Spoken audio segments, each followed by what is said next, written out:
여러분 안녕하십니까? 이각범의 화쟁토론 제56회 시작하도록 하겠습니다. 문재인 정부의 적극적인 노력에 의해서 2018년 한반도에는 평화라는 단어가 커다란 화두로 떠올랐습니다. 그리고 북미 싱가포르 회담 등등을 비롯해서 이러한 이 평화 이니셔티브는 세계가 호응하는 듯 했습니다. 2018년 격동의 한반도와 2019년의 한반도 전망을 중심으로 오늘 화쟁 토론을 시작하겠습니다.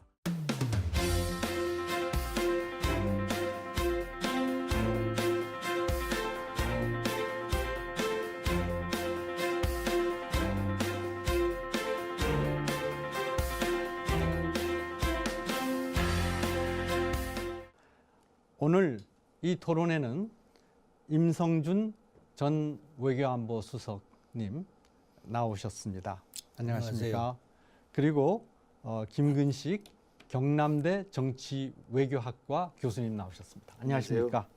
네, 2018년 변화 중에서 문재인 정부가 내세우는 가장 큰 변화는 한반도의 전쟁 위험이 종식되고 평화 체제가 왔다라고 하는 것인데요.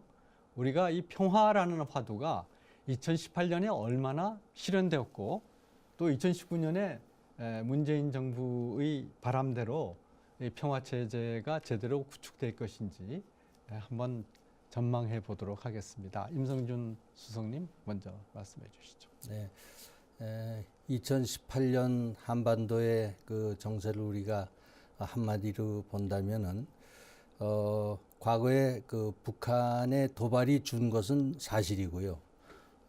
그런 면에서 이것이 과연 전쟁의 위험이 완전히 사라진 그러한 그 하나의 평화 체제라기보다는 평화 체제의 전 단계라고 하는 것이 정확할 것 같은데, 과연 우리 국민은 그렇게 지금 평화롭게 한반도에서 살고 있는가? 이런 것을 좀 한번 되짚어 볼 그러한 중요한 시점이라고 봅니다. 물론 2018년도 한반도에서 보면은 그 전년도에 비해서 우선 뭐 저희가 얘기할 것은 문재인 대통령과 김정일 위원장의 그 만남, 판문점 회동이 있었고, 9월 19일에는 문재인 대통령의 또 과거 대통령 그 두 분에 이어서 세 번째로 평양을 방문해서 9월 19일 날 평양 선언을 발표한 것. 그 다음에 이제 무엇보다도 이러한 그 한반도 이 정세의 중심에는 역사상으로 처음 김정은 위원장, 트럼프 대통령이 6월 12일 날 싱가포르에서 만났던 것이죠. 이렇게 네. 그 세 분의 교차적인 정상회담이 있었고, 그 외에 이제 여러 실무회담이 많이 개최가 됐습니다. 이래서 이 정부는 이제 한반도에는 그 전쟁 위험이 사라지고 평화가 이제 찾아왔다, 이렇게 지금 그 정부에서는 얘기를 하고 있지만, 과연 이 평화가 그러한 그 진정한 의미에서 공고한 평화가 될 것인가? 저는 이 점에 대해서 조금 회의적인 생각을 가지고 있고요. 네. 그래서 우리가 이것을 한번 좀 자세하게 되짚어볼 그러한 시점이 되었다고 생각을 합니다. 네. 지금 임성준 대사님이 2018년 한반도 평화 이니셔티브가 실제로 공고하게 됐는지에 대해서는 회의적이다. 네. 이 말씀을 하셨는데, 실제로 북한의 그 위협이 줄어들었는지, 물론 북한이 미사일 발사를 하지 않고 또 핵실험도 그동안 하지 않았습니다만은 이것은 한국과 미국이 한미연합훈련을 하지 않은 것에 같은 상응 조치거든요. 네. 어떻게 보면은 그동안 중국이 줄곧 요구해온 것입니다. 북한은 핵실험하지 말고 한미 양국은 연합훈련하지 말고 소위 쌍중단. 그렇죠? 쌍중단 하자는 거 아니었습니까? 그러니까 어떻게 보면은 그동안에 중국이 요구해온 것을 한미 양국이 받아들인 셈인데, 이것이 북한의 위협을 줄어들었다라고 평가할 수 있는 것인가? 그러니까 우리가 이제 평화라고 이야기하는 게요. 우리 네. 지금 이사장님께서 말씀하신 그 2017년 그러니까 2018년 이전이었던 2017년 연말까지만 해도 사실 한반도에는 북한의 잇따른 도발, 네. 핵실험, 뭐 미사일 발사 이런 걸로 인해서 사실은 군사적 긴장이 한참 고조가 됐었고 그다음에 김정은의 막말 그리고 트럼프 대통령의 사실은 굉장히 과감한 언사 이런 것들이 서로 교환되면서 사실은 그렇습니다. 일단 말로는 전쟁 네. 위기까지 이야기가 됐던 시기였습니다. 그래서 2017년까지의 그런 위기 상황과 긴장 고조 상황을 생각해 보면 2018년이 좀 평화로워졌다는 말은 맞습니다. 그런 의미에서는 전쟁의 위험이 좀 사라졌고 긴장이 좀 낮춰졌다는 의미에서 평화는 맞는데 우리가 통상적으로 이야기하는 평화라는 것은 전쟁이 일어나지 않고 있다라고 하는 이 unstable peace라는 게 있지 않습니까? 불안정한 평화죠. 그러니까 전쟁의 가능성은 상존하지만 전쟁이 벌어지지 않고 있는 것도 평화거든요. 예. 지금 사실은 정전 체제 하에서 평화라는 게 그런 거거든요. 그러니까 이건 굉장히 소극적 평화이고 그 불안정한 평화인데 이 평화까지는 사실은 지금은 우리가 이제 그 누리고 있다고 생각을 합니다. 그러나 지금 이야기하는 한반도 평화 체제 뭐 이런 식의 이야기할 때 평화라는 것은 굉장히 안정적인 평화를 이야기하고 항구적 평화를 이야기하고 이것은 충돌도 없고 전쟁도 없습니다만 서로 간의 갈등조차 없어지는 상황을 이야기하는 거거든요. 그런 경우로 대비 본다면 지금 2017년까지의 긴장 고조나 북한의 도발이 없는 건 사실이나 남북 간에 여전히 정치적 대결 또 군사적인 대치 그다음에 사실은 적대 관계 상존 이런 것들은 남아 있기 때문에 아직까지는 항구적 의미의 그러니까 스테이블한 의미의 어떤 그 평화라는 것은 아직은 정착된 게 아니라고 보고요. 그다음에 이제 하나 이제 성과로 이야기할 수 있는 게 지난 9월에 평양에 올라가서 문재인 대통령하고 김정은 위원장이 같이 했던 이 남북 간의 군사 분야 합의서가 있지 않습니까? 네.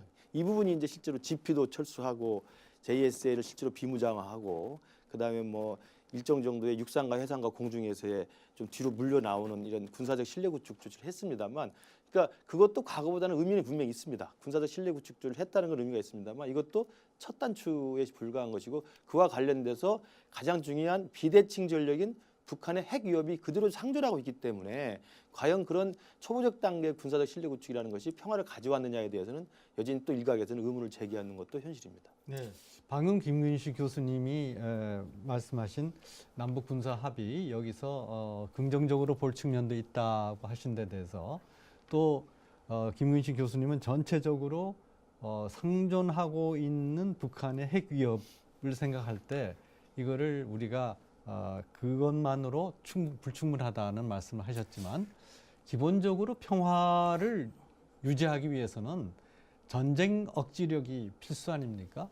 우리가 53년 휴전이 성립하고 난 다음에 그 이후에 큰 국지전이 없었다는 것은 한반도에서 분명히 한반도에 미군이 상주함으로써 전쟁 억지력을 갖추었기 때문에 평화가 있었던 것인데 지금 요번에 이 군사 합의에서 많은 사람들이 또 그것이 평화를 위한 첫 단계의 조치다라고 하면서 또 다른 한편으로는 전쟁 억지력에 문제가 생기지 않는가 하는 우려도 있는 게 사실이거든요. 네, 뭐 사회자께서 저는 잘 짚어주셨다고 봅니다.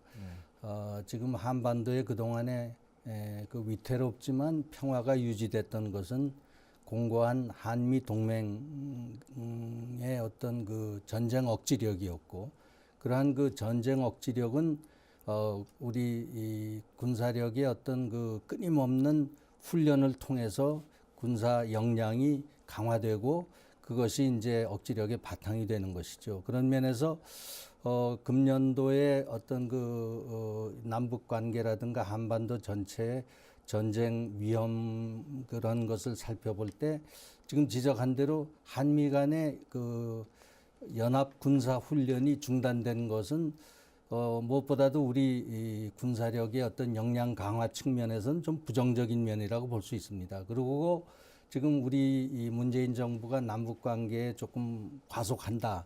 이러한 그 우려가 미국 그 조야에 있는 것이고, 네. 또 특히 이 미국의 국방 고위층에서는 상당히 그런 면에 대해서 이 한미가 항상 같이 가야 된다. 남북 관계가 가려면은 또 북미 관계가 이렇게 그 비핵화를 향해서 이 공동 보조를 맞춰야 되는데 지금 우리 정부가 너무 과속하는 거 아니냐 그런 우려를 여러 번 표명을 했습니다. 과거에 보면은 김대중 대통령의 그 역사적인 첫 번 남북 정상회담 2000년 6.15 회담이죠. 네. 6.15 선언이 나왔고 그 이후에 보십시오. 2002년 6월 달에 제2차 연평해전이 벌어졌습니다. 제가 그때 김대중 대통령을 모시고 수석을 할 때인데 네. 지금 내일 모레 바로 그 지금 월드컵이 그때 한참 좀 평화 월드컵이라 그래서 개최되고 지금 있었죠. 개최되고 있었는데 네. 그 시점에 그 전쟁은 아니었지만은 북한의 어떤 우리 함정에 대한 선제 공격으로 해서 이 해전이 벌어졌죠. 뭐 이러한 그 군사적인 충돌이 이 평화적인 선언에도 불구하고 일어났다. 그러니까 북한에 대한 그 불신이 이제 그 이후에도 또 우리 노무현 대통령도 평양 방문을 통해서 14 공동선언을 발표했고, 근데 이명박 정부에 물론 정권이 바뀌었다고 하지만 그때 또 백령도에서 우리 해군 함정이 북한의 그 잠수정에 의해서 공격받은 네. 그런 사건들이 일어나고 아무리 합의를 하고 좋은 그러한 선언이 발표됐지만은 평화는 언제든지 깨졌다. 네. 그러면 이번에 여러 가지 그 금년 2018년도에 중요한 선언들이 많이 발표가 됐지만은 과연 그럼 이 평화가 계속될 수 있을 것인가? 저는 거기에는 그 가장 중요한 토대는 북한이 핵을 포기하는 소위 북한의 비핵화의 진전이 있었다면은 네, 그 네. 북한의 좀 진정성을 우리가 인정해 줄 수 있고 믿어볼 네. 수 있는데 네. 이런 데 대해서 금년을 지금 2018년을 보내면서 거의 진전이 없었다. 그 네. 미국 간의 실무 협상조차 지금 개최되지 못한다. 네. 이런 것을 볼 때 아직은 상황이 만만치 않다. 이렇게 우리가 평가를 해야 될 것 같습니다. 네. 네, 방금 임성준 대사 말씀하셨지만 미국이나 또는 한국의 그동안 여러 국정을 담당했던 층에서는 북한이 충분히 비핵화 조치를 하고 있지 않다. 그래서 신뢰 구축이 어렵다라고 지적하는 데 비해서 또 북한이나 북한의 입장에 동조하는 여러 측면에서는 미국이 북한의 이 성의에 비해서 미국이 전혀 상응하는 성의를 보이고 있지 않다. 이런 견해가 있습니다. 그래서 말하자면 한반도의 그 평화 구축이라는 차원에서 북미 간의 공동 선언 발표문도 있었고 여러 가지 진전이 있었습니다만은 실질적인 2018년에는 진전을 보기 힘들었다. 그러면 2019년에는 이게 어떤 식으로 전개될 것 같습니다. 그러니까 지금 우리 임 대사님 말씀하신 것처럼 2018년은 남북 간에 또 북미 간에 다양한 만남이 있었던 건 사실입니다. 그리고 네. 대화가 있었던 것도 사실이고 행사가 많이 있었죠. 네, 네. 그러니까 행사는 굉장히 요란했는데 지금 한 해를 돌이켜 보니까 그 거창하고 요란했던 행사의 결과가 뭐였지라고 생각하면 맞닥게 떠오르는 게 맞지 않나요? 그러니까 지금 실제로 북한과 미국 사이의 핵 문제와 관련해서 지금 실제로 실행된 상호 교환 조치는 우리는 한미연합훈련을 중단한 거고 북한은 핵실험과 미사일 발사를 중단한 거. 요거밖에는 사실은 없는 거거든요. 네, 그 외에는 네. 한 발짝도 진전을 못 하고 있는 상황인 거죠. 그러니까 네. 굉장히 1년 동안 많은 일이 있었음에도 불구하고 우리의 가장 큰 본질적 핵심 과제였던 비핵화에 있어서는 첫 단추. 그러니까 우리는 연합훈련 중단, 북한은 미사일 발사 핵실험 중단하면서 이른바 미래 핵을 일단 포기한 거거든요. 그러니까 네. 미래 핵의 포기와 우리는 북한에 대한 연합훈련 중단을 교환한 것이어서 아까 말씀하신 그 중국이 주장했던 쌍중단의 첫 단계를 받아들인 건데, 근데 그 다음 단계로 이제 못 넘어가는 게 지금 북미 협상의 교착의 원인입니다. 근데 못 넘어가는 이유가 말씀하신 것처럼 김정은 입장에서는 나는 할 만큼 많이 했는데 내가 한 만큼의 상응하는 미국의 조치가 없다라고 지금 화가 나 있는 거고요. 미국 입장에서는 북한 너희들이 비핵화해서 실질적으로 한 조치가 전혀 없다라고 이제 불신하고 있는 거거든요. 네. 그래서 그게 이제 그다음 두 번째, 세 번째로 지금 나아가지 못하고 있는 상황인데, 저는 이 부분에 대해서 많은 행사와 많은 만남이 있었지만 비핵화가 실질적으로 진전되기 어려운 가장 큰 본질적인 이유가 뭐냐면 지난 25년의 북핵 협상의 흑역사가 있지 않습니까? 예. 이 흑역사라는 건 불신이 계속 팽배해진 건데 가장 큰 이유는 저는 그거라고 생각합니다. 북한과 미국의 상호 가치의 선호도가 다른 거예요. 그러니까 밸류 프레퍼런스라고 할 수 있는 거죠. 네. 김정은이 바라는 가치의 선호도는 나는 핵실험을 안 하고 핵실험장을 폐쇄했으면 굉장히 큰 일을 했기 때문에 미국 너희들이 나한테 거기에 맞춰서 등가의 교환 조치를 줘야 된다는 거거든요. 네. 제재를 풀어달라든지 네. 뭐 이런 걸 해야 된다는 건데 그 김정은이 생각하는 가치의 선호도 체계하고 미국이 생각하는 가치의 선호도 체계가 순서가 다른 거죠. 네. 그걸 자꾸 각 단계마다 교환을 해야 되는 게 협상인데 이게 이제 이른바 단계별 등가 교환 아니겠습니까? 그게 등가 교환하기가 굉장히 어려운 겁니다. 왜냐하면 가치의 선호도가 다르니까 북이 원하는 요구와 미국이 해줄 수 있는 요구사항이 서로 다르고 또 미국이 북에 대해서 요구하는 것과 김정은이 해줄 수 있는 게 서로 다른 거기 때문에 그래서 지난 25년의 핵협상은 흑역사라고 이야기될 수 있는 게 신뢰에 기반한 북한과 미국 사이의 상호 간의 교환 가능한 등가의 행동 조치가 마땅치 않다는 거예요. 네. 그래서 김 사실은 교수 말씀하신데 뭐 전적으로 공감을 하면서 그것이 저는 그 2018년도에 그 정상들의 소위 선언 세 번 선언에 그게 그 배어 있습니다. 네. 그 저기 이 발표문 전체를 보면은 그러니까 북한으로서는 그 남북 간의 어떤 관계에서 보면은 남북 관계를 우리 민족끼리 더 이렇게 이제 합치고 단결하자.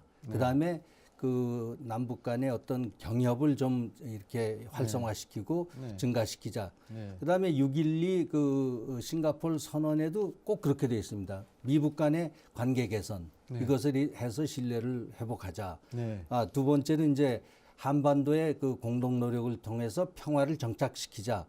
그 이후에 한반도 비핵화. 이게 네. 북한의 비핵화라고도 안 하고 한반도 비핵화라는 말로 네. 했기 때문에 네. 그다음에 9.19 선언도 마찬가지입니다. 평양. 네. 네. 그래서 이것을 볼 때는 우리 김 교수 말씀하신 대로 북한 입장에서는 우리 먼저 관계 개선하고 평화 정착을 한 다음에 그다음에 이제 비핵화 문제 그때 보자. 네. 그래서 저는 과연 그런 것을 볼 때 되짚어 볼 때 북한이 비핵화할 진정한 그러한 그 의사와 어떤 그 뜻이 있느냐 네. 이제 이 문제에 부닥칠 수밖에 없는 것입니다. 네. 네. 그러니까 북한으로서는 2단계까지만 가고 거기에서 비핵화에 대해서는 이제 또 뭐 이렇게 좀 뭐 하여튼 그다음에 나 모르겠다 하는 정도까지 갈 수도 있기 때문에 북한의 어떤 그 전략적 전술적 어떤 그 의도를 우리가 잘 짚어봐야 된다. 그래서 지금 상당히 2019년도 볼 때 상당히 전망은 그렇게 밝지 못하다. 우선 이렇게 생각을 합니다. 지금 임성준 대사님 말씀과 김근식 교수님 말씀이 두 분이 딱 일치하는 부분이 뭐냐 하면은 지금까지 남북 간 또는 북한과 미국 간에 있어서의 여러 가지 소통에 있어서 상당한 합의에 이른 적이 있었지만은 번번이 그 합의는 북한의 그 다음 단계의 도발적인 조치로 무산이 됐었다. 그래서 실제로는 평화를 향한 발걸음을 디딜 때마다 그 다음에는 이 불신의 또 발걸음도 같이 갖는 그런 현상이 일어났다 하는 말씀이었는데요.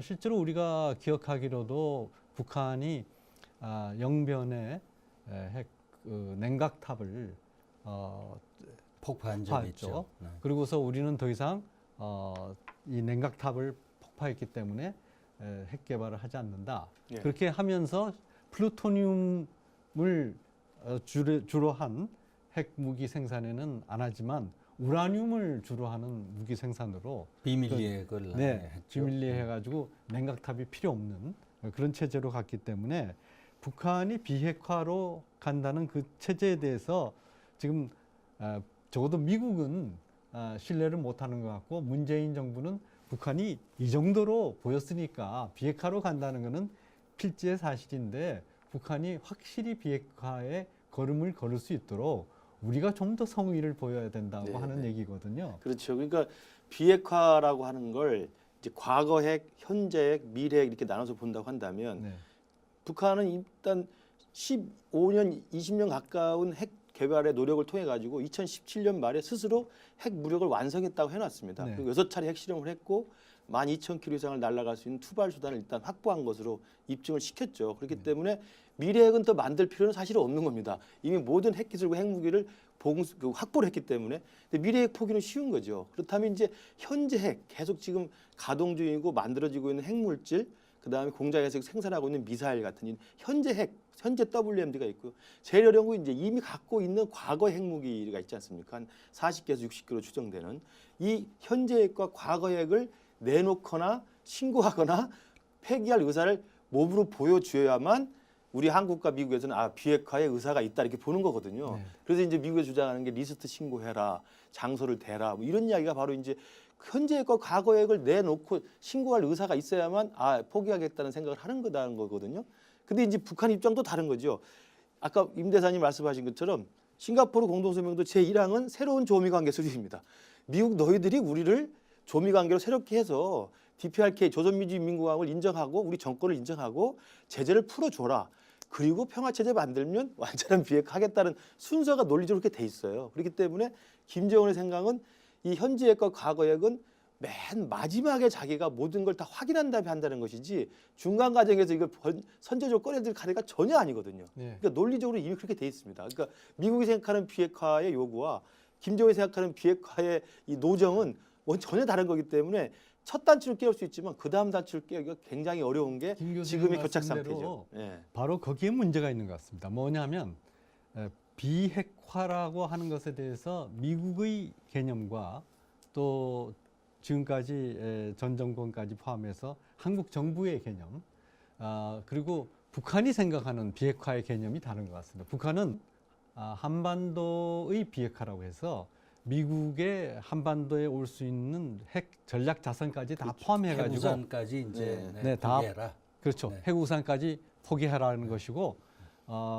미국이나 전 정권까지 한국 정부가 생각한 것은 북한의 비핵화. 왜냐하면 남한에서는 1990년에 공동선언에 의해 가지고 남북 비핵 공동선언에 의해서 남한에 있던 미군 전략 전술 핵무기가 철수하지 않았습니까? 그렇죠. 그래서 한반도 남한에는 이미 핵무기가 없는데 무슨 한반도 비핵화냐 이렇게 얘기를 하는 거고 북한의 입장에서는 우리는 이거 방어 수단이다 이렇게 얘기해서 전혀 다른 것 같습니다. 그래서 하여튼 그 지금 현재 소위 미북 간에 하여튼 그 접점을 찾기가 굉장히 지금 어려운 상황으로 그렇게 돼 있죠. 우리가 봐야 합니다. 그런데 네. 이제 여기서 또 차이가 나는 것은 우리 이 현재 문재인 정부, 우리나라 정부와 미국과의 어떤 이 절차의 어떤 그 프로세스에 또 차이가 있는 것입니다. 우리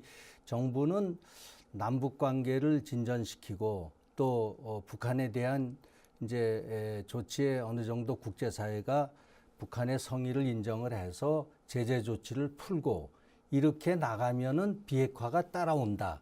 선 관계 개선, 비핵화 후 이런 하나의 그 절차적인 생각을 하는 것 같고요. 그렇죠. 미국은 무엇보다도 비핵화에 그 북한이 진정성을 보이고 신뢰를 조치를 보여야 그때 이제 우리가 그럼 제재도 풀고 관계 개선도 할 수 있다. 이런 그 절차적인 이런 차이점을 완전히 해소하는 그 접점을 지금 못 찾고 있는 겁니다. 그렇습니다. 그런 면에서 한미 간에도 상당히 이견을 보일 소지가 있고요. 그러면서 상당히 그 2019년에 이런 모든 어려운 문제들이 잘 처리가 되고 네. 해결점을 찾을 수 있을까 하는 것이 2019년 한반도 정세의 핵심이라고 봅니다. 네. 북한은 평화 체제가 완전히 구축돼서 북한이 생각하는 전쟁의 위협이 없어질 때까지는 핵무기를 포기하지 못하겠다는 입장이거든요. 그렇죠. 예. 그렇다면은 그 단초가 되는 비핵화의 진정성을 북한이 아주 허심탄회하게 보여주려면 어떻게 하면 되겠습니까? 그러니까 그게 이제 미국과 우리 정부가 사실은 이제 공식적으로 요구하고 있는 건데 핵 리스트의 신고가 가장 우선이라는 거죠. 그러니까 비핵화는 가지고 있는 현재 핵과 과거 핵을 다 내놓고 포기하는 것이기 때문에 내가 이러이러한 걸 지금 가지고 있다. 네. 이러이러한 걸 가지고 있기 때문에 이걸 언제까지 검증하여서 다 포기하겠다라는 이야기를 계획표와 스케줄을 내놔야 되는 겁니다. 네, 네, 그게 네. 기초적인 첫 단계라고 보는 거고요. 우리 네, 미국하고 네, 한국에서는. 네, 네, 네. 지금 북한에서는 아까 말씀하신 것처럼 그것은 이제 북한에서 쓰는 용어가 있지 않습니까? 그건 전 패전 국가가 할 수 있는 일이다. 그러니까 내가 전쟁에서 진 나라도 아닌데 어떻게 패전 국가가 하는 것처럼 있는 걸 다 신고하고 내놓고 처분만을 기다리겠냐라고 반발하고 있는 거고 예, 예. 북한은 오히려 미국과의 관계 개선 예. 그리고 미국의 제재 완화라고 하는 것들을 해서 신뢰회복 조치를 보여주고 관계가 개선됐다고 하는 믿음이 있어서 미국으로부터의 어떤 위협을 자기가 느끼지 않아야만 핵무기를 포기하겠다는 이야기거든요. 그러니까 네. 선호가 완전히 다른 거죠. 네. 이 두 개를 맞추려고 하니까 미래 핵을 포기하는 것과 훈련 중단이라고 하는 첫 단추는 쉽게 합의할 수 있지만 그 다음 단계는 진전이 굉장히 어렵다는 거고요. 임 대사님 말씀하신 것처럼 이제 남북 관계와 이 북미 관계 지금 엇박자가 또 내년에 또 풀어야 될 과제인데 우리 문재인 정부는 이른바 이제 한반도 운전자론을 내세우면서 우리가 그러면 적극적으로 중재를 해서 북한과 미국 사이 핵 협상을 좀 추동하겠다 이런 식의 이제 입장이지 않았습니까?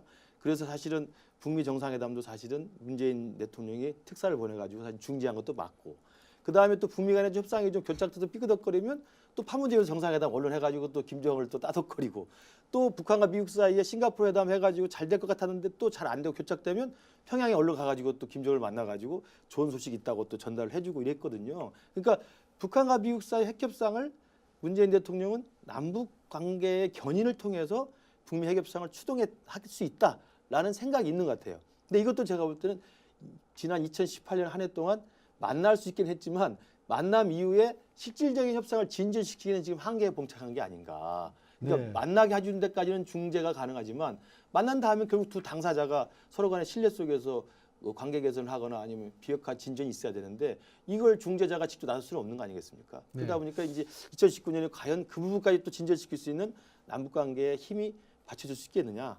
연내 답방도 지금 무산된 상황이기 때문에 그런 면에서 2019년에 저는 조금 처음으로 돌아가서 실제로 이게 진실의 순간이 좀 다가올 시기가 아닌가 저렇게 생각합니다. 네, 2019년에 이 북미 2차 회담이 예견되고 있는데 북미 간의 협상이 교착 상태를 벗어나게 할 수 있는데 문재인 대통령이 얼마나 영향을 발휘할 수 있는가 하는 데 대해서 여러 가지 시각이 교차하는 것 같습니다. 우선 2018년에 여러 가지 회담이 있었습니다마는 이 회담이 내용상의 진전보다는 다분히 보여주기식 회담이 아니냐 하는 그런 우려도 또 많이 있고요. 그런 우려 가운데서 나온 것이 실질적으로 회담의 진전으로 얻은 것이 무엇이냐 하는 것입니다. 그래서 이 실질적인 진전이 이루어지게 하려면은 어떻게 될 것 같고 특히 임 대사님은 뭐 북미 국장도 하셨으니까 미국에서 이거를 어떻게 앞으로 바라볼지.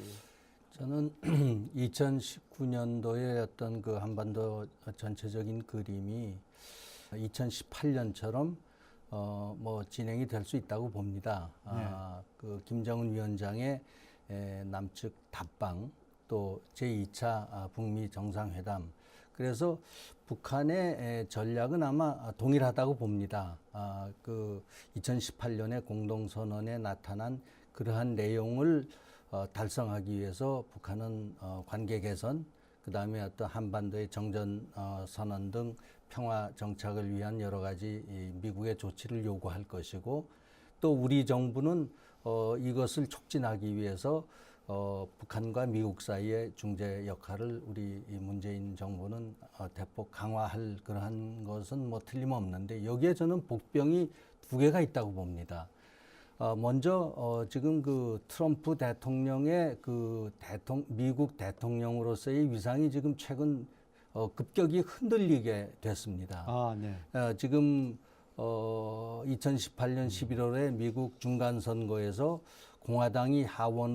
민주당이 하원을 장악하고 공화당은 상원 우세를 지금 유지를 했지만은 그것은 무엇을 의미한가 하면은 지금까지 민주당은 이 트럼프 대통령은 탄핵을 시켜야 될 대통령이다 이런 생각을 민주당이 강하게 가지고 있고 네. 탄핵 발의를 할 가능성이 있는데 최근에 트럼프 대통령의 여러 가지 대통령으로서의 통치 행위에 대해서 그 회의론이 공화당 내에도 일어나고 있습니다. 네, 네. 그래서 이렇게 된 경우에 공화당 일부가 이탈을 해서 민주당에 합류를 하게 되면은 트럼프 대통령의 탄핵이 뭐 그 발의가 되고 뭐 그것이 이제 미 현실화될, 의회를 현실화될 수 있는 그런 소지가 있게 되면은 네. 한반도 이러한 그 비핵화의 어떤 그 중심축이 흔들리고 없어지기 때문에 네. 뭐 한반도 정세에 큰 영향을 미칠 수가 있고, 두 번째로는 지금 미중 간의 무역 전쟁이라고 하는데 이것이 과연 어떤 양상으로 또 전개될 것이냐. 네. 이것이 한반도의 안보 또 우리나라의 경제에 지대한 영향을 미칠 수 있기 때문에 네. 이 두 가지의 추이를 우리가 또 잘 짚어보면서 아, 네네. 이것이 한반도에 절대적으로 악영향을 미치지 않도록 할 우리가 힘이 있느냐. 네네. 참 안타깝기 그지없습니다. 예, 이 정부가 문재인 정부가 2018년에 평창 올림픽을 평화 올림픽으로 명명하면서까지 남북 간에 있어서의 화해와 또 나아가서 북미 간의 화해와 평화 체제 구축을 위해서 굉장히 노력을 했는데 그 노력의 한편에는 트럼프 대통령의 개인적인 불안정성이라고 할까요? 예측 불가능성 거기에도 상당히 희망을 했던 것 같아요. 임 대사님 지적하신 것처럼 미국 정치가 점점 의회 중심으로 다시 복구하고 이렇게 되면은 대통령이 갖고 있는 마음대로 할 수 있다고 하는 그 예측 불가능성에 의한 변수가 많이 사라지기 때문에 그렇다면 미북 간의 제2차 정상회담 전망이 어떻게 될 것인가 하는 건데요. 그렇죠. 그러니까 2차 북미 정상회담도 사실은 문재인 대통령의 적극적인 노력하에 성사가 된 게 맞습니다. 그래서 하기로 일단 합의는 돼 있는 상태인데요. 그러나 이제 정상회담을 한다는 합의는 돼 있지만 언제 구체적으로 하고 어떤 의제를 가지고 어떤 논의를 할 것인가는 사실은 고위급 회담이 열려서 실무회담을 해야만 되는데 지금 미국의 실무회담 대표인 비건 대표가 자기의 실무 파트너인 북한의 최선희 부상을 지금 만나지도 못하고 있는 상황입니다. 네. 북한이 계속 거부하고 있는 지금 상황이 돼버렸고요. 그 다음에 폼페이오 국무장관이 그 이른바 평양 정상회담 이후에 한 번 북을 가서 방문하긴 했습니다만 그 답방으로 김영철 부위원장이 미국에 가서 다시 또 트럼프 대통령을 만나가지고 이야기를 하면서 고위급 회담이 추진이 되어야만 북미 정상회담에 논의를 할 수가 있는데 지금 김영철의 방미가 사실 무산된 이후로 지금 기미가 보이지 않고 있거든요. 그러니까 북한과 미국의 정상회담을 두 번째로 갖기로 했다는 원칙적 합의는 돼 있지만 그 물밑에서 실무적으로 조율할 수 있는 이 노력은 지금 시작도 못하고 있는 게 현실인 거고요. 그렇기 네. 때문에 문재인 대통령이 아까 제가 말씀드린 것처럼 만나게 할 수 있고 만나게 약속은 잡을 수 있지만 두 당사자가 만나서 무슨 이야기라고 무엇을 합의할지는 사실 문재인 대통령의 영향권 박힙니다. 그래서 그 부분은 아까 말씀드린 본래 있었던 북한과 미국 사이의 핵협상의 불신 구조 이게 해소되지 않는 한 쉽게 진전되기 어렵다는 말씀을 드리고요. 두 번째로는 트럼프 대통령을 믿고 사실은 문재인 대통령도 아까 우리 그 사회자께서 말씀하셨습니다만 트럼프 대통령의 그런 오히려 괴팍하고 돌출적인 행동 때문에 오히려 북미 정상회담이 성사됐다는 일각의 평가가 있습니다. 그렇습니다. 그러면 긍정적 작용했던 게 있는데 그 돌출적이고 괴팍한 성격과 예측 불가능성이 또 어떨 때는 우리가 지금 의존하고 있는 트럼프 대통령의 또 순식간의 변동으로 인해서 북미 핵협상이 깨져버릴 수도 있는 거거든요. 그러니까 예컨대 지난해 그러니까 2018년에 11월에 중간 선거를 위해서 김정은과 회담을 계속 정치적으로 과대포장하고 나는 김정은과 지금 굉장히 사이가 좋다. 김정은과 이야기가 잘 되고 있다. 오바마가 못했던 걸 나는 다 해놨다. 유해를 송환해왔고 영웅들을 다 모셔왔고 인지를 석방시켰고 핵실험 안 하지 않고 있느냐. 계속 지금 트럼프가 강조하고 있는 게 그거 아닙니까? 그러니까 오바마가 못했던 걸 나는 하고 있다는 걸로 계속 정치적 과대 선전을 해서 중간선거에서 일정한 외교적 성과를 봤다고 한다면 이제 지금 이후에는 어떻게 됐습니까? 이제 뮬러 특검 결과가 나오고 국내적인 탄핵의 어떤 정치적 소용돌이에 들어가 버리는 순간 트럼프 대통령은 사실은 거기서 빠져나오면 굉장히 어려운 게 미국 정치 현실이거든요. 그랬을 때 그러면 김정은과 회담에 도움이 될 거냐 말 거냐. 트럼프 대통령 성격상 자기의 정치적인 비즈니스에 도움이 되면 쓴 것도 마시겠지만 자기의 정치적인 이익이 전혀 되지 않는다면 뭐 단 것도 뱉을 성격이거든요. 그러면서 본다면 사실상 2019년 상반기에 김정은과 트럼프 대통령의 만남이 트럼프 대통령의 또 순간적인 변심에 의해서 어떤 예상치 못한 결과가 나올지는 사실은 우리로서 굉장히 대비를 해야 된다고 생각합니다. 네. 여기서 아까 저는, 우리 임 대사님이 미국과 중국 사이에 있어서의 무역 분쟁 이것이 이 북핵 관계에 있어서 굉장히 중요한 변수다. 또 배경 변수다. 이렇게 말씀을 하셨는데요. 이 자체가 지금 현재 전체적인 구조를 본다면 큰 작용을 할 것 같아요. 왜냐하면 일각에서는 북미 협상이 문제가 아니라 미국의 시선은 늘 베이징에 가 있다. 그래서 큰 전략적 구도 아래에서 북핵을 다루는 것이지 북핵만이 목적이 아니다. 이런 시선도 있거든요. 그렇죠. 그 지금 우리가 흔히 그 미중 무역 전쟁이라고 네. 하고 실제적으로 트럼프가 관세 부과를 했고 네. 또 중국이 어느 정도의 보복 조치도 했고 지난 그 11월 달에 이제 부에노스아이레스에서 G20, 네. G20 정상회담 때 뭐 긴급 정상이 만나서 지금 문제 해결을 도모했지만은 그냥 그 잠정 조치밖에 취하지 못했습니다. 앞으로 석 달 이내에 실무 협상을 열어서 타개해 보자 뭐 이렇게 했는데 이것은 이제 그 무역적인 측면이 강하지만은 대부분의 국제 정치 전문가들은 미중 간에 이것은 무역 전쟁이 아니라 패권 전쟁이다. 네. 전 세계 국방력으로서는 1위, 2위. 네. 또 지금 경제 대국으로서는 아직 미국이 1위, 중국이 2위. 네. 이 세계 그 군사력과 그 경제의 1, 2위 국들이 세계 전체를 놓은 패권 전쟁으로 이걸 네. 보기 때문에 여기에서 패권 전쟁이라는 것은 자기의 영향력 아래 많은 나라들을 흡수시켜야 됩니다. 그렇죠. 그 중국으로서는 북한을 놓을 수가 없고요. 예. 그래서 북한에 대한 여러 가지 그 지원이라든가 그래서 지금 시진핑이 연초에 북한을 방문한다는 거 아닙니까? 예. 그렇게 되면 이제 많은 선물도 북한 측에 줄 수가 있다. 그래서 저는 여기에서 우리가 또 주목을 해봐야 될 것이 북한의 소위 그 비핵화 전략의 어떤 수정이 가해질 수 있는 소지가 있다. 저는 이렇게 좀 그렇습니까? 생각이 네. 좀 듭니다. 네. 뭔가 하면은 북한이 이 6.12 그 싱가포르 회담에 나올 때까지만 해도 자기들의 어떤 선제적인 조치, 이 그 핵실험 금지, 중지, 미사일 발사 중지를 하면은 미국이 상당히 평가해서 거기에 상응한 조치를 취해줄 것이다. 이런 기대를 했는데 미국이 끔찍도 지금 안 하지 않고 있는 네. 거 아닙니까? 네, 네, 네. 그런 면에서 북한으로서는 뭐 완전한 비핵화 이거는 뭐 아직까지는 고려에 넣지 않고 있는 것 같이 보이고 네. 이럴 때 미국에 대한 기대가 좀 무너진 거 아닌가? 네, 네, 네. 북한으로서는. 네. 그럼 북한으로서는 그러면 어떻게 할 것이냐? 우리 남쪽의 문재인 정부는 남북관계 개선에 제1순위를 놓고서 북한을 지원하겠다.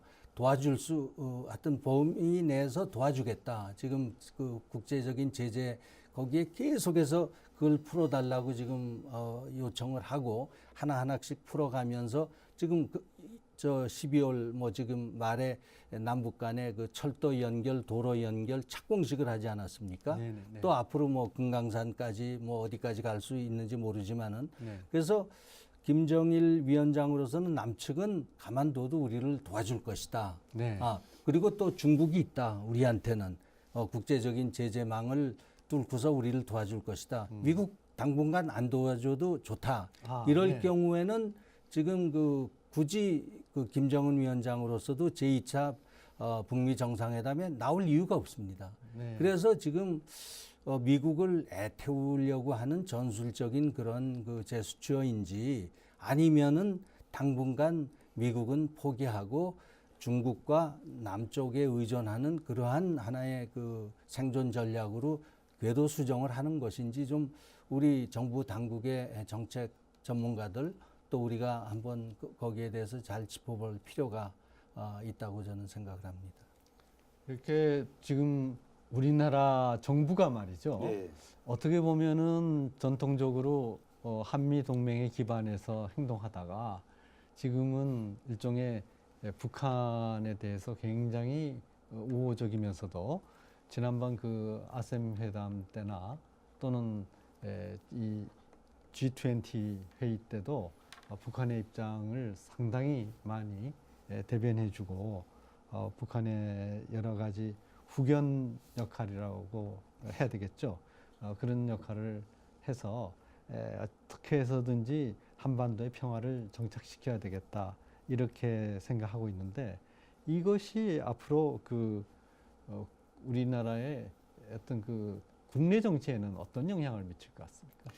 여전히 이제 2018년 이른바 한반도 평화 프로세스 아까 네. 말씀하신 한반도 평화 이니셔티브가 네. 진행이 되는 과정에서도 네. 보수 야당에서는 지속적인 반대가 있었습니다. 그러니까 네. 이게 위장 평화 쇼다. 네. 그리고 사실은 실질적인 비핵화의 진전은 없이 소리만 요란했던 이게 쇼일 뿐이다, 이벤트일 뿐이다라는 것으로 이제 계속 문제 제기를 해왔었고요. 그러니까 네. 야당 측에서는 여전히 보수 야당에서는 이런 문재인 정부의 이른바 대북 정책 그리고 북핵 협상에 대해서는 일관되게 비판적 입장을 견지하고 있고요. 이게 계속 제가 볼 때는 2019년에도 계속 그 틈은 더 벌어질 거라고 생각이 듭니다. 왜냐하면 문재인 정부는 2018년에 했던 것처럼 2019년에도 2018년에 했는데도 잘 안 됐기 때문에 2019년은 더 세게 할 가능성이 있거든요. 네. 김정은을 더 끌어들여서 남북 관계를 더 추동을 해서 그 힘으로 트럼프 대통령 설득해서 어떻게 핵 협상을 좀 진전시켜 보겠다. 그러니까 남북 관계의 진전을 통한 북핵 협상의 진전, 또 김정은의 어떤 견인을 통한 트럼프 대통령의 어떤 설득 이런 방식을 더해보겠다는 생각이 강할 겁니다. 그러면 사실은 야당 쪽에서는 2018년에도 계속 비판을 해왔던 입장이기 때문에 2019년에도 비핵화는 진전이 없이 계속 남북관계 강조하고 제재 완화 강조하고 북핵 협상만 강조하는 것에 대해서는 아마 야당이 일관되게 반대를 할 것으로 보이고요. 저는 그래서 국내적으로도 문재인 정부의 이른바 외교안보나 북핵 정책이나 대북 정책의 이른바 초당적 협력, 바이파티자님은 사실은 없어지게 되는 거죠. 그러니까 네. 우리가 같은 이런 민감한 외교안 변화는 사실은 여야 간에 또는 진보 보수 간에 초당적 협력이 제일 중요한 기반인데 이게 사실 애초부터 불가능한 상황이 돼 있다는 거 말씀을 드리고요. 또 하나는 지금 아까 임 대사님 말씀하신 것처럼 제가 아까 트럼프도 생각이 변심이 될 가능성이 있다는 게 하나의 중요한 변수인데 아까 잘 지적해 주셨습니다만 김정은도 사실은 생각이 2019년은 변심이 될 가능성이 있는 거죠. 그러니까 2018년은 뭐 문재인 대통령이 열심히 노력을 해서 김정은도 협상장에 나오고 트럼프 대통령도 협상장에 나왔다고 치더라도 1년을 지나보니 별게 없다. 더 이상 얻을 게 없다는 판단이 생기고 자기의 국내적 어떤 변수에 의해서 트럼프 대통령이 이 핵협상에 더 이상의 흥미나 관심이 없어진다고 한다면 변심을 할 수 있는 거고요. 김정은 역시도 말씀하신 것처럼 내가 문재인 대통령이 이야기를 해서 내가 정상회담도 해보고 해봤는데 돌아온 게 뭐가 있느냐 아무것도 없다라고 생각할 때 실익이 없다고 판단했을 때는 사실 핵협상을 걷어찰 수도 있고 걷어찬다 하더라도 아까 정확히 말씀하신 것처럼 걷어찬다 하더라도 이미 남북관계는 만들어져 있기 때문에 남북관계를 통해서 트럼프 대통령과의 결렬 상황에도 남쪽으로부터 얻을 수 있는 건 얻어낼 수 있다는 좀 계산이 깔릴 수 있는 것이고요. 또 미중 간에 지금 무역 전쟁이 벌어지고 있기 때문에 트럼프를 내가 내치더라도 중국의 후원을 받아가지고 일정한 경제적 안보적 어떤 개런티를 내가 받을 수 있다라고 생각할 수 있는 거거든요. 그러니까 과거에 2018년 이전에 김정은은 미국으로부터 고립되고 한국으로부터 고립되고 중국으로부터 제재를 받는 상황이지 않았습니까? 근데 지금은 미국, 한국, 그다음에 중국과 다 좋은 관계를 맺고 있는데 설사 트럼프 대통령과의 북미 핵협상을 깬다 한들 남북 관계는 유지될 것이고 북중 관계는 일정 정도 다시 궤도 올린다고 한다면 이게 손해볼 게 없다는 판단을 할 수 있는 거거든요. 네. 그럴 경우에는 김정은도 전략적 변심의 가능성이 있다. 이 부분은 2019년에 굉장히 우리한테는 그 장애 요소가 될 수 있는 거죠. 네, 2018년에 일어났던 여러 가지 한반도의 변화가 2019년에는 여러 가지 우려 상황으로 바뀔 가능성도 많이 있습니다. 그 이유는 뭐냐면 2018년에 지금까지 전통적으로 있었던 남북 간에 있어서의 그런 민족 간에 있어서의 관계보다는 한미일을 하나의 동맹축으로 하고 또 북한은 북중러의 북방 삼각 동맹에 의해 가지고 이 남쪽의 동맹과 북쪽의 동맹이 세력 균형을 이룸으로써 한반도의 평화가 이루어져 왔는데 급격하게 우리 민족끼리라는 입장에서 사람들이 우려하는 바는 미일 동맹과 남북 중러의 이런 우호 관계가 성립이 된다면 이 기존의 세력 균형은 급격하게 무너질 것이다. 이것은 한반도에 굉장히 불안정한 결과를 초래할 수도 있다고 하는 점을 멀리 보는 분들은 우려하고 있는데 이 점에 대해서 아까 임 대사님도 잠깐 언급을 하셨어요. 이 한국 정부의 상당히 모호한 태도에 의해 가지고 전통적인 한미 동맹 관계나 또는 한국을 지탱하던 이 세력 균형에 있어서의 문제가 있을 수 있다는 점을 우려하셨는데, 문재인 정부로서는 상당히 기로에 설 수도 있는데 네, 지금 2018년 초반 중반에 어떤 그 한반도 평화에 대한 어떤 그 고조된 희망 또 이런 기대 이런 것을 문재인 정부로서는 계속 유지시켜 나가야 될 텐데, 그렇게 하려면은 저는 문재인 대통령으로서는 너무 평양만 바라보지 말고 워싱턴을 바라봐야 된다. 또 네. 중국도 고려해야 된다. 저는 이런 그 하나의 다각적인 그 외교안보 전략을 펼쳐야 된다고 생각을 합니다.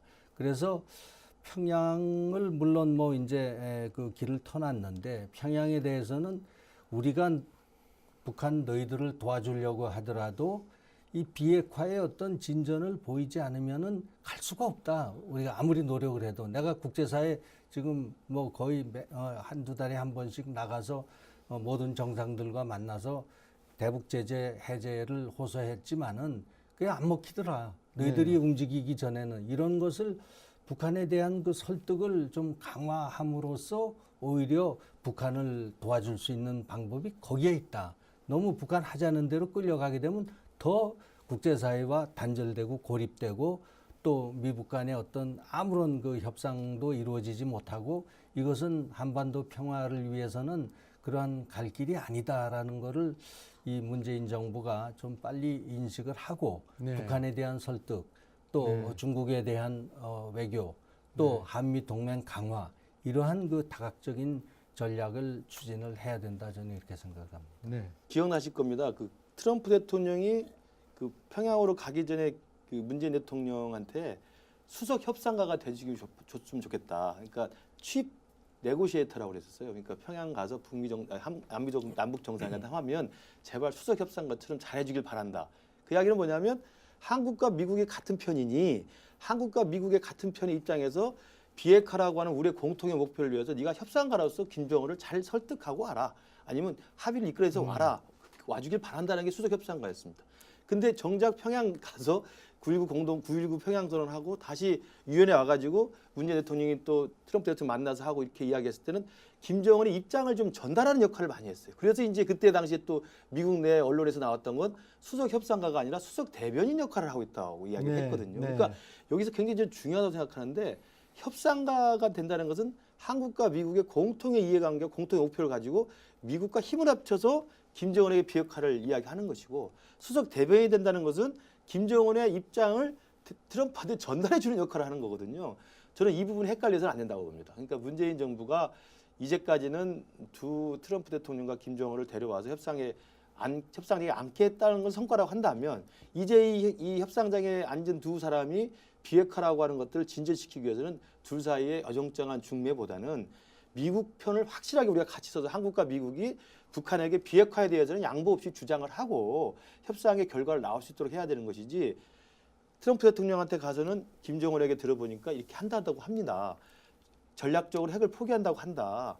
그리고 포기할 지금 선의가 있지 않느냐. 이런 이야기를 전달해 주고, 그러면 트럼프 대통령은 또 그 이야기를 전해 듣고 그러면 한번 나가서 협상을 해보겠다 갔는데 막상 또 만나보면 김정은이 그런 이야기를 안 하거든요. 네. 그러면 그 중간에서 좋은 이야기를 전달했던 문재인 대통령의 이 신뢰만 사실 깎이게 되는 겁니다. 그러면 트럼프 대통령으로서도 나한테 김정은이 핵을 포기하겠다고 전략적 결단했다고 전달했던 문재인 대통령의 말을 믿지 못하게 될 수 있는 거고요. 또 역으로 마찬가지로 김정은도 문재인 대통령에 대한 신뢰를 또 포기할 수밖에 없거든요. 김정은도 문재인 대통령이 자기를 만나가지고 트럼프 대통령한테 이야기를 잘 해보겠다 이야기를 했는데 가서 보면은 트럼프가 변한 건 없거든요.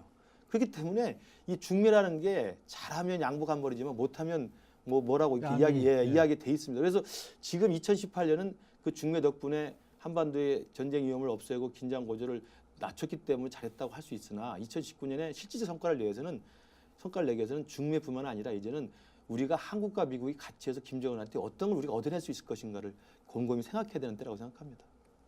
예, 2018년 남북 관계의 진전과 북한의 비핵화에 대한 우리의 소망이 있었습니다.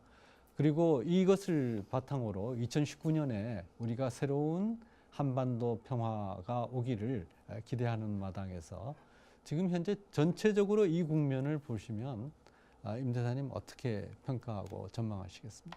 네, 김근식 교수님께서 방금 전에 말씀하신 대로 2018년은 그 한반도 정세에 있어서 상당히 의미가 큰 한 해였다고 우리가 이것을 부정할 수는 없다고 봅니다. 네.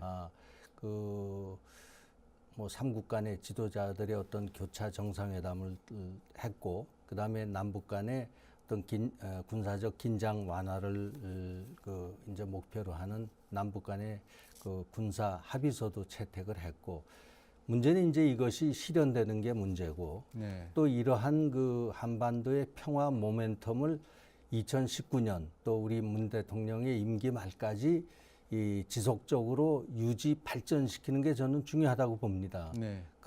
근데 그러한 그 방법으로서 이것이 어떻게 이것을 해나가야 할 것이냐.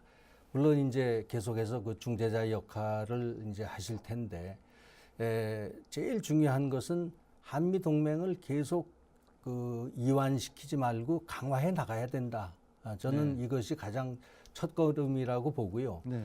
그러니까 북한은 지금까지 그 비핵화라는 말 자체를 입에 담기를 굉장히 꺼려해 왔습니다. 그러나 이제는 우리가 한미 간에 또 국제사회와 이렇게 협력을 해서 이것은 반드시 해야 된다 해서 김정은 위원장 입에서 비록 북한의 비핵화라는 언급은 아니지만 한반도 비핵화에 대해서 공동 노력을 하겠다는 그런 말까지 끄집어냈습니다. 네. 이것의 결실을 우리 문재인 대통령은 요구를 해야 될 겁니다. 네. 의미 있는 진전을 이제 시켜야 되고 비핵화의 단계적 조치를 해 나가야 된다고 봅니다. 그래서 그것을 설득하는 것이 문재인 대통령한테 달려 있다고 봅니다. 네.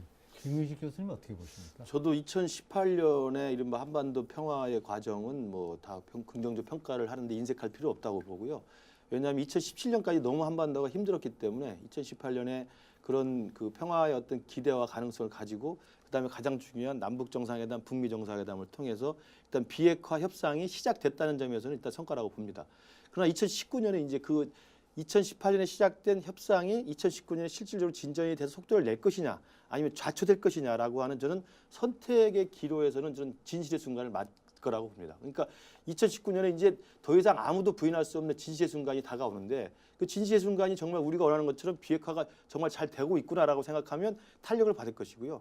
그러나 진실의 문이 열려서 이 비핵화는 안 되는 거라고 생각하면 남북 관계도 사실 중단될 수밖에 없는 상황이거든요. 그래서 저는 그 진실의 순간을 우리가 겸허하게 맞아야 된다고 생각을 하고요. 그다음에 2018년은 남북 관계가 먼저 앞서가서 북미 간에 만나게 하고 북핵 협상을 이끌었던 한 해였습니다. 그러나 잘 알다시피 한반도 현실이라는 것은 남북 관계가 때로는 북미 협상을 견인할 수 있지만 본질적으로는 비핵화가 진전되지 않으면 남북 관계도 결국 한계를 맞을 수밖에 없는 게 현실입니다. 그렇다 한다면 2019년에 이 비핵화라고 하는 이 핵심 과제가 진전되지 않으면 아무리 남북 관계를 진전시키려 해도 갈 수 없는 게 현실입니다. 우리가 이야기하는 남북 관계에서도 철도도로 연결시켜 공동조사를 가는 거든 착공실을 하는 거든 그 매 건마다 다 유엔 안보리의 제재 면제 신청을 받아야 됩니다. 네. 그런 상황에서 남북관계 진전을 어떻게 합니까? 그러니까 사실은 비핵화 없이는 남북관계도 사실은 진전되기 어렵다는 현실을 인식하고 문재인 정부도 남북관계만을 통한 비핵화 협상이라고 하는 그 한쪽의 등식만 빠이지 말고 남북관계 진전도 좋지만 비핵화가 진전되지 않는 남북관계는 굉장히 어려움이 봉착할 수 있다는 현실을 인식하고 비핵화에 2019년 더욱더 심혈을 기울여서 노력을 해주시길 바랍니다. 지금까지 격동의 한반도 2018년도 결산과 2019년도 전망이라는 주제 아래에서 임성준 전 청와대 외교안보수석님과 김근식 경남대 정치외교학과 교수님 두 분 전문가 모시고 열띤 토론의 시간을 가졌습니다.